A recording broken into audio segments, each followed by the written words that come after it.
คนเฮาเกิดมาแล้วก็หนีบ่พ้นแก่เจ็บปวดตายแต่ว่าเฮาคิดบ่พอมันเฮาบ่เคยคิดถึงเรื่องนี้เลยแต่เกิดจนกว่าสิได้ฟังธรรมนั่นล่ะแม้ขนาดป่วยอยู่ก็บ่คิดถึงเด้ถ้าบ่มีธรรมเขาไปจับไปแยกไปแยะไปเปรียบไปเทียบนะถ้าบ่ได้ฟังธรรมกับพระพุทธเจ้านั้นบ่รู้แน่นอนนั่นแหละจังว่าหลายคนขาดโอกาสในการได้ยินได้ฟังธรรม บางพวกก็เกิดไปเป็นคนป่าซะบางพวกก็ไปถือมูภิกษุสงฆ์ที่หาอยู่หากินโดยการโกหกหลอกลวงเดรัจฉานวิชามามีตั้งแต่ตัวเขาให้เขาทำท่านหลายๆบาสิเดพาไปสวรรค์แบบนั้นแบบนี้ท่านหลายๆผู้ใดท่านเท่านี้บาทจะได้ไปสวรรค์สั้นนั่นสั้นนี่คิดบอกพวกทั้งหลายแล้วนั้นตายแล้วบุญที่เข้าใจว่าบุญนั่นแหละมันเพราะท่านได้เป็นบุญสำคิดเข้าใจว่าท่านทั้งหลายที่เหตุไว้แล้วสิลุกมาอุ้มเข้าไปสวรรค์ไปพรหมโลกมันบ่แม่นจังเม็ดนี่แหละยากที่สิได้ฟังความจริงยิ่งพวกที่บ่ได้เกิด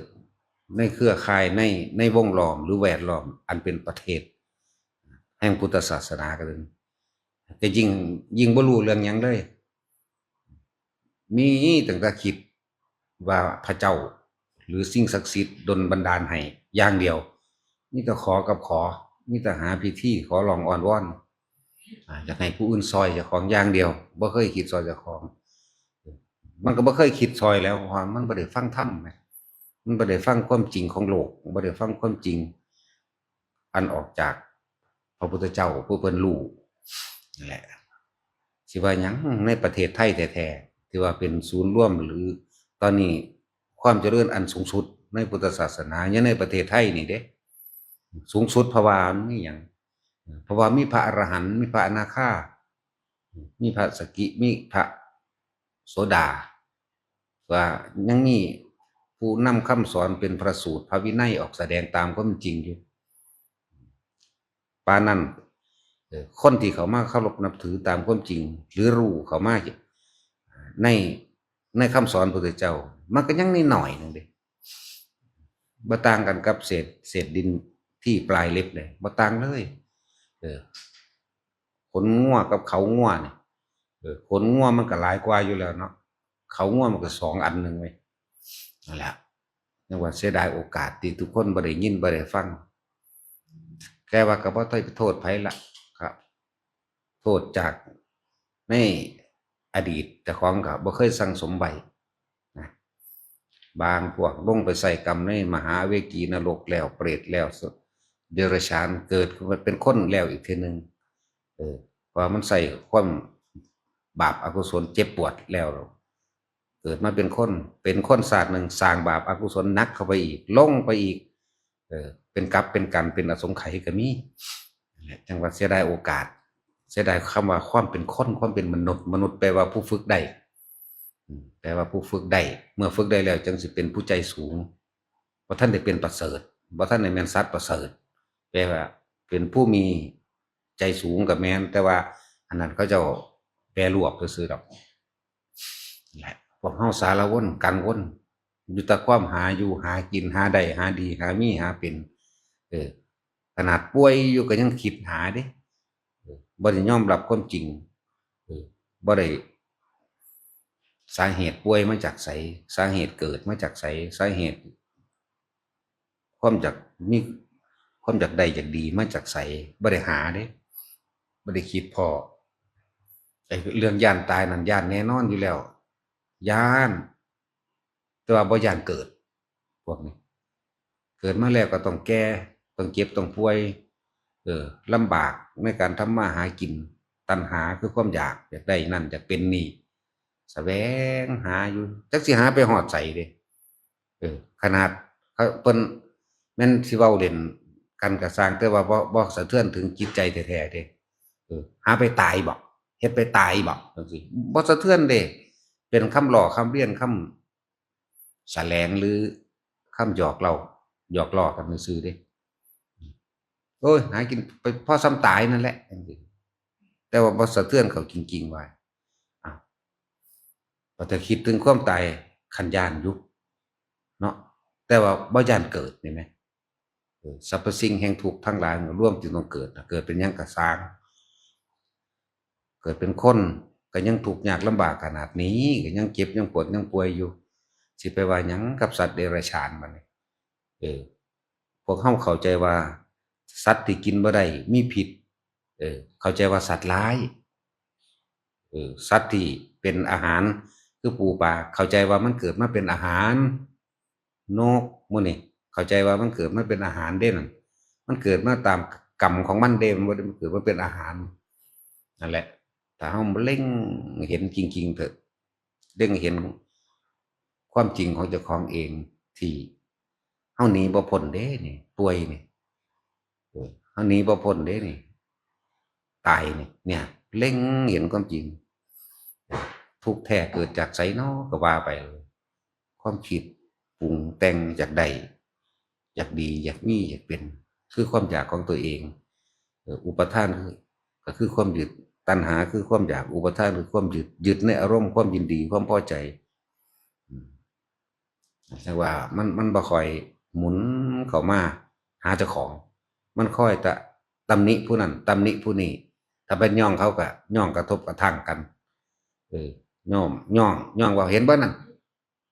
เขามีรถขี่เห็นบ่นั่นเขาเรียนจบนั่นจบนี่เห็นบ่นั่นเขาได้เป็นเจ้าเป็นนายนั่นกระแทกกันกระแทกแดกดันเพื่ออยากให้ผู้อื่นได้แน่นั่นแหละเพื่ออยากให้ลูกหลานได้เพื่ออยากให้หลายๆคนนั่นแหละนี่เข้าใจว่าเป็นพี่น้องเจ้าของนั่นแหละจังว่าหันเข้ามาเบิ่งชัดเจนแล้วตัวเองคำว่าพุทธะเนี่ยแปลว่าผู้รู้เด้รู้นี่รู้มันจริงมันรู้แล้วละพันใดก็มันก็เป็นหนทางที่สิไปละในภายภาคหน้าอยู่ดอกรู้ว่าเกิดแล้วหิวร้อนหนาวเจ็บปวดป่วยชราภาพอัมพฤกษ์อัมพาตปวดแขวปวดหัวก็เบิ่งไหลเบิ่งเข้าไปคักๆเกิดมาแล้วต้องเป็นแบบนี้เกิดมาแล้วก็ต้อง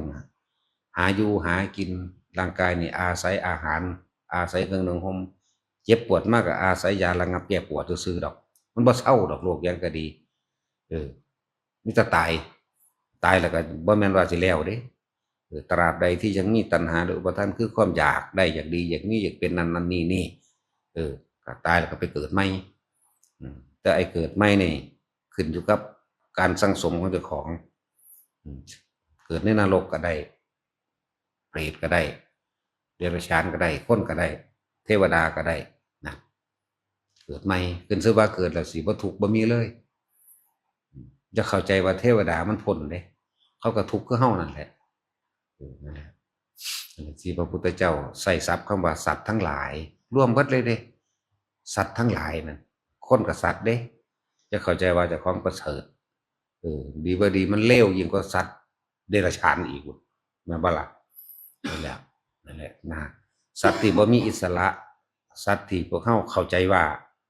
นะเข้าใจว่าคือพวกนกพวกเป็ดพวกไก่พวกปลางัวควายเข้าใจว่ามันเป็นอาหารอันใดที่มีพิษเข้าใจว่ามันเป็นสัตว์ร้ายเจ้าของทั้งร้ายกว่าสัตว์มันบ่แม่นสัตว์ร้ายของเฮานั่นร้ายกว่าสัตว์อีกจังโหดจังเหี้ยมเด้อคิดเบิ่งดีๆเด้อว่าเจ้าของโหดเหี้ยมบ่ผู้ใดเคยฆ่าปลาผู้ใดเคยฆ่าปูปูนี่ทิ่มใส่ไฟเลยเด้ฆ่าบ่ได้มันสิแตกทุบบ่ได้ทิ่มใส่ไฟดิ้นออกมาเอาแนวแหง่มันไว้นั่นแล้วมันก็ดิ้นซักว่ามันดิ้นหนีตายเขาเรียกก็ฟูเป็นฟองน้ำยางตายเลือดมันออกมาหอยหมู่นั้นก็คือกันหอยมันบ่มีตีนมันแล่นบ่ได้ทิ่มใส่มันก็อดเอาอยู่หั่นแหล้วอดบ่ได้ก็ต้องอดอยู่หั่นแหล้วมันออกมาบ่ได้เขาเรียกก็เลือดยางตายมันก็ฟูขึ้นมานั่นแหละว่าเจ้าของดีที่คนเนาะก็เจ้าของประเสริฐตินะฆ่าเขาโหดร้ายโหดเหี้ยมฆ่าไก่ฆ่าเป็ดโห ผูกแข็งขามันไว้ขัดปีกมันไว้เหยียบตีนมันไว้ลกขนข้อมันออกไงข้อมันออกปาดข้อมันบัดนี้โหดได้เนาะนั่นแล้วเข้าใจว่ามันเป็นอาหารเด้อวันนี้ขึ้นว่าเกิดเป็นคนก็ยังทุกข์ขนาดนี้แล้วสัตว์เดรัจฉานที่เขาเข้าใจว่ามันเป็นอาหารมั่ง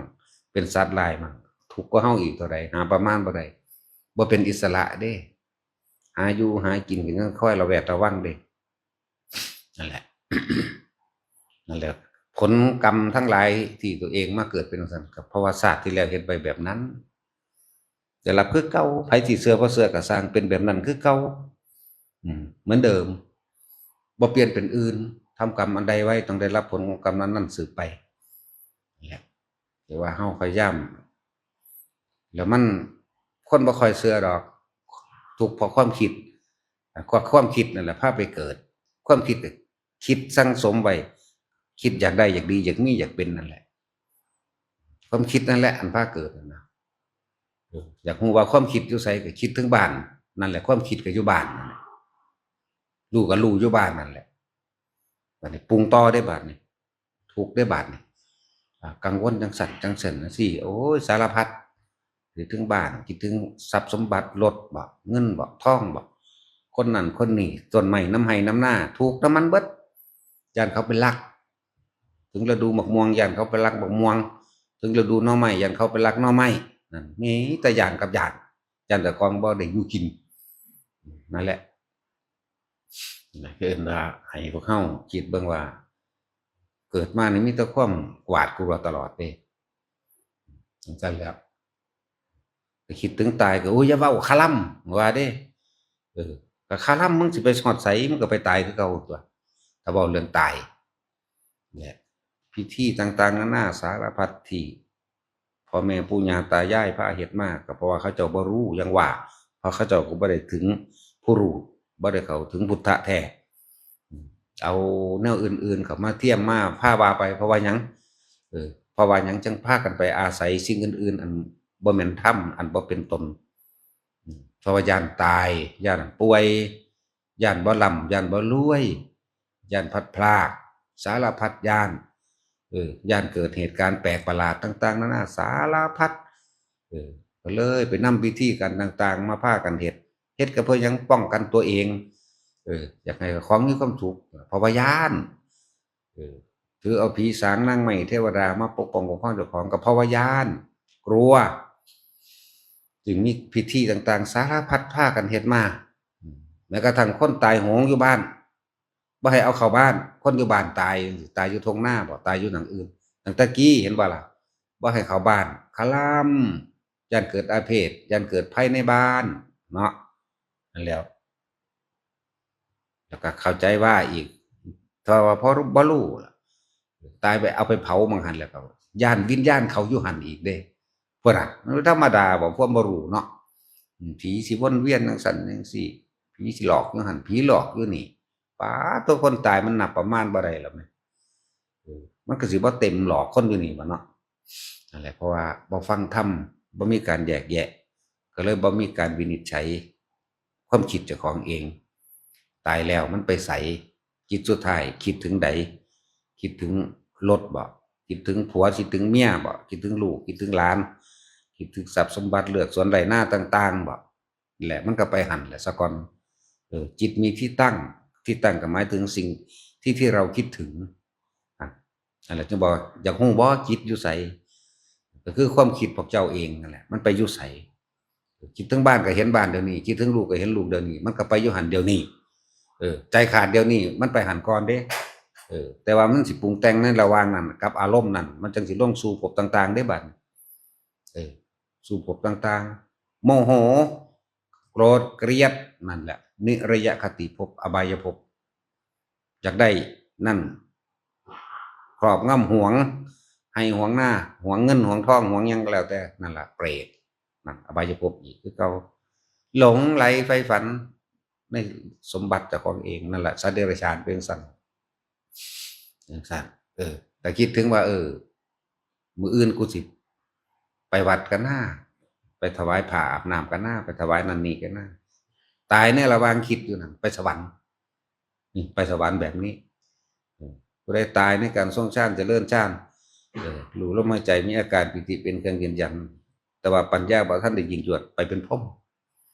แต่ตายโดยการทรงฌานเจริญฌานแต่ประกอบไปด้วยปัญญาเห็นอริยสัจเกิดแก่เจ็บตายแน่นอนสิ่งทั้งหลายทั้งปวงเป็นของบ่จีรังอย่างยืนสิ่งทั้งหลายทั้งปวงเป็นของบ่มีบ่มีอีหยังสิเที่ยงแท้แน่นอนเห็นความเกิดเห็นความดับเห็นความคิดเจ้าของเองได้บัดคิดถึงอีหยังดับกับนั้นคิดถึงอย่างดับเอาท่านเก่าอยู่กับความว่างได้ตายแบบนี้ก็ไปมองที่มันบ่มีจักว่าล่ะคือนิพพานจักว่าล่ะว่างมองจังซี่นี่แหละเอาฝึกหัดไปเรื่อยๆนั่นแหละแต่สิเว้าทั้งเบิดเว้าได้เบิดนั่นแหละบ่ได้สยดสยองคันข้ามกับไผเด้แต่สิเว้ามันเบิดก็ได้บ่ได้ตื่นกลัวผู้ใดเด้เว้าให้เบิดก็ได้แต่ว่าพวกเจ้าสิฟังได้ส่ำใดเป็นธรรมดาสั่งสมเพื่อที่จะสะสางไม่ใช่สั่งสมเพื่อที่จะได้เพื่อที่จะเป็นเด้สั่งสมความรู้อันนี้เอาไปเทียบกับประสบการณ์จริงในชีวิตจริงของเจ้าของเองเฮาป่วยมาจักครั้งแล้ว